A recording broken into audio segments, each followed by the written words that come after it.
नमस्कार to all. अभी मैंने जो क्वेश्चन लिया है वही क्लास 10 का सैम्पल पेपर का क्वेश्चन है a fraction becomes 1/3 when 2 is subtracted from the numerator and it becomes 1/2 when 1 is subtracted from the denominator. Find the fraction. इसका ट्रांसलेशन है कि एक भिन्न के अंश में 2 घटाया जाता है तो वो 1/3 बन जाती है, और उसके हर में 1 घटाया जाता है तो वो 1/2 बन जाती है। अपने को भिन्न का पता लगाना है कि भिन्न क्या होगी। अब इसका solution, let the fraction be x upon y। Fraction को मान लिया कि वो x अपॉन y है अकॉर्डिंग टू फर्स्ट कंडीशन में ये बोल रखा है कि उसका अंश न्यूमरेटर में से 2 माइनस किया जाए तो वो 1/3 बन जाता है। फिर इसको अपन क्रॉस मल्टीप्लाई करेंगे तो क्रॉस मल्टीप्लाई के अंदर यहाँ पे 2 टर्म होंगी, तो यहाँ पे x माइनस 2 को अपन 3 से मल्टीप्लाई करेंगे और y जो है वो 1 से मल्टीप्लाई हो जाएगा। तो फिर यहाँ पे 3 को इन दोनों टर्म से मल्टीप्लाई करेंगे तो ये हो जाएगा 3x माइनस 3 2 ज़ा 6 इज इक्वल टू वाई। ये फर्स्ट इक्वेशन आ जाएगी। फिर सेकंड कंडीशन है, अकॉर्डिंग टू सेकंड कंडीशन में ये बोला जाता है कि जो डिनोमिनेटर में से 1 सब्ट्रैक्ट किया जाए, या हर में से 1 घटाया जाए, तो जो फ्रैक्शन होगा, जो भिन्न होगा, वो 1/2 हो जाएगा। फिर इसके अंदर भी अपन क्रॉस मल्टीप्लाई करेंगे तो ये हो जाएगा 2x से मल्टीप्लाई होगा और y माइनस 1 जो है वो 1 से मल्टीप्लाई होगा। तो 1 से मल्टीप्लाई होने पर यहाँ पे सेम ही टर्म रहेगी, तो ये हो जाएगा 2x, और ये y माइनस 1 को 1 से मल्टीप्लाई करेंगे तो ये y माइनस 1 हो जाएगा। फिर यहाँ पर ये y है, यहाँ पर भी y है। अब इस -1 को अपन इधर स्थानांतरित करेंगे, ट्रांसपोज करेंगे तो ये माइनस का है तो इधर आकर के प्लस का हो जाएगा। तो सेकेंड इक्वेशन जो हो जाएगी वो 2x + 1 is equal to Y हो जाएगी। ये सेकेंड इक्वेशन हो गई। फिर यहाँ पे दोनों का राइट हैंड साइड इक्वल है तो दोनों का लेफ्ट हैंड साइड भी इक्वल होगा। तो फर्स्ट इक्वेशन में दे रखा है 3x - 6 is equal to 3x - 6, और इस वाली में दे रखा है 2x + 1। तो 3x - दोनों जो है y के बराबर है तो दोनों की लेफ्ट हैंड साइड भी इक्वल होगी। तो 3x - 6 is equal to 2x + 1 के बराबर होगी। फिर 2x इधर प्लस में इधर ट्रांसपोज होकर के स्थानांतरित होकर के माइनस में चला जाएगा, 6 माइनस में इधर आकर के प्लस में हो जाएगा ट्रांसपोज होकर के। यहाँ पे 3x में से 2x को माइनस करेंगे तो x की जो वैल्यू आ जाएगी वो 7 आ जाएगी, और यहाँ पे 6 + 1 ये 7 हो गया। फिर put value of x in equation number 2, equation number 1 और 2 किसी में भी रख सकते हैं। फिर यहाँ पे y is equal to 2x, x की जगह अपन 7 लिखेंगे, x की जगह 7 + 1, ठीक है। तो ये 7 2 ज़ा 14, 14 एंड 1 15, तो y की जो वैल्यू आ जाएगी वो 15 आ जाएगी। तो हैंस फ्रैक्शन इज 7, x की वैल्यू तो 7 आई थी, न्यूमरेटर की वैल्यू 7 आई थी, अंश की वैल्यू, और जो डिनोमिनेटर है हर की वैल्यू 15 आई थी। तो फ्रैक्शन जो हो जाएगा वो 7/15 हो जाएगा। I think you all have understood. Second question है, solve for x 1/x + 4 - 1/x + 7 is equal to 11/13, जहाँ पे x की वैल्यू -4 और -7 नहीं होनी चाहिए। फिर यहाँ पे ये आ गया, इन तीनों का जो डिनोमिनेटर है, डिनोमिनेटर का एलसीएम लेंगे तो एलसीएम जो होगा वो इन तीनों का प्रोडक्ट या इन तीनों का गुणनफल होगा। तो ये इन तीनों का एलसीएम आ गया, तीनों डिनोमिनेटर का एलसीएम ये आ गया। अब अपन क्या करेंगे, पूरी इक्वेशन को इससे मल्टीप्लाई कर देंगे, एलसीएम से मल्टीप्लाई कर देंगे। तो एलसीएम से मल्टीप्लाई करने पर यहाँ पे 1/x4 को इससे मल्टीप्लाई करेंगे तो x + 4 से x + 4 कैंसिल हो जाएगा। यहाँ पर बचेगा 30x + 7। 1 से किसी भी नंबर को मल्टीप्लाई करो, सेम नंबर रहता है, तो ये हो जाएगा 30x + 7।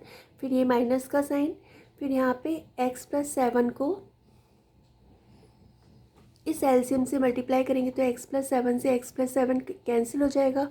यहाँ पे 30x + 4 को 1 से मल्टीप्लाई करेंगे तो अपने पास आ जाएगा 30x + 4 इज इक्वल टू, यहाँ पे इस 3 टर्म है, तीनों टर्म से मल्टीप्लाई करेंगे। 30 से 30 कैंसिल हो जाएगा, अपने पास बचेगा 11 और ये x+4 x+7, ठीक है। फिर इसके बाद 30 को इन दोनों टर्म से मल्टीप्लाई करेंगे तो ये 30x प्लस 3 7 21, 0 का 0, तो ये 210 माइनस 30x प्लस 3 4 12 और ये 0 का 0, तो ये जब ब्रैकेट के बाहर माइनस का साइन होता है तो अंदर के साइन चेंज हो जाते हैं, या फिर माइनस प्लस माइनस होगा। तो यहाँ पर आ गया -30x माइनस 120 इजिकल टू 11। इन दोनों ब्रैकेट को आपस में मल्टीप्लाई करेंगे। पहले x को इन दोनों टर्म से मल्टीप्लाई करेंगे, तो x को x से मल्टीप्लाई करेंगे तो ये x², x को 7 से करेंगे तो 7x, फिर +4 को इन दोनों टर्म से मल्टीप्लाई करेंगे तो हो जाएगा +4x प्लस 7 4 28। फिर इसके बाद यहाँ पे ये 30x प्लस का और ये 30x माइनस का है, तो ये दोनों आपस में कैंसिल हो जाएंगे। यहाँ पे 210 में से 120 को माइनस करेंगे तो अपने पास बचेगा 90, प्लस का 90, क्योंकि प्लस का नंबर बड़ा है तो ये इधर ट्रांसपोज होकर के माइनस में हो जाएगा। फिर यहाँ पे ये है 11x² plus 7 and 4 11x plus 28 और ये 90 जो प्लस का था इधर आकर के माइनस का हो जाएगा, और यहाँ पर जो बचेगा वो 0 बचेगा।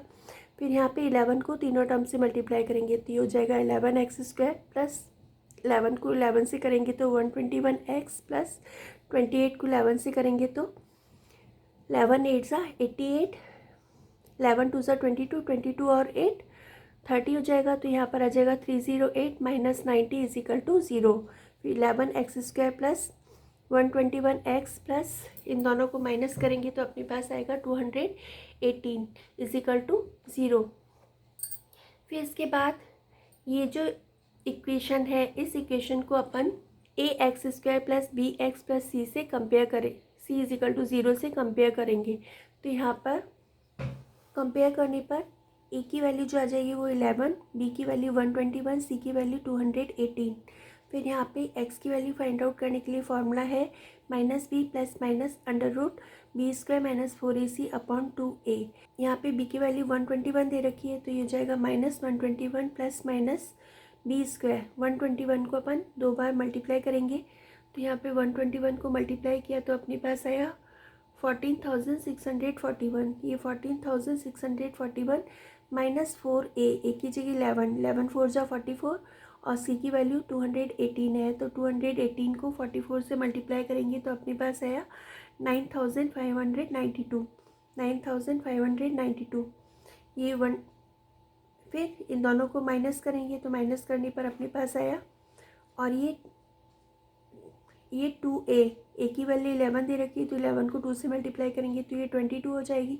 फिर इन दोनों को माइनस किया तो अपने पास आया 5,049। यहाँ पे x की वैल्यू हो जाएगी -121 प्लस माइनस √5049 अपॉन 22। फिर इसका रूट निकालेंगे तो इसके रूट की वैल्यू जो हो जाएगी वो 75.06 हो जाएगी, बाकी एज इट इज़ रहेगा। फिर इसके अंदर 2 साइन है, एक प्लस का एक माइनस का, तो पहले अपन प्लस का साइन लेंगे। तो प्लस का साइन लेने पर इन दोनों का साइन अपोजिट हो जाएगा तो इन दोनों को माइनस करेंगे। माइनस करने पर अपने पास आ जाएगा, माइनस का नंबर बड़ा है तो आ जाएगा -49.94 अपॉन 22। और माइनस का साइन लेंगे तो दोनों का साइन सेम है तो दोनों जुड़ जाएंगे, प्लस हो जाएंगे, ऐड हो जाएंगे, और जो सम आएगा उसके आगे माइनस साइन आएगा। तो इन दोनों को प्लस करने पर यहाँ पर आ गया -192.06 अपॉन 22। फिर इस नंबर को अपन 22 से डिवाइड करेंगे तो ये आ जाएगा -2.27, और इस नंबर को 22 से डिवाइड करेंगे तो अपने पास आ जाएगा -8.73। तो यहाँ पे x की वैल्यू जो है वो -4 और -7 नहीं है, उसके अलावा है। I think you all have understood. If you have understood, please like, share and subscribe my channel. Thank you for watching my video. Love you all.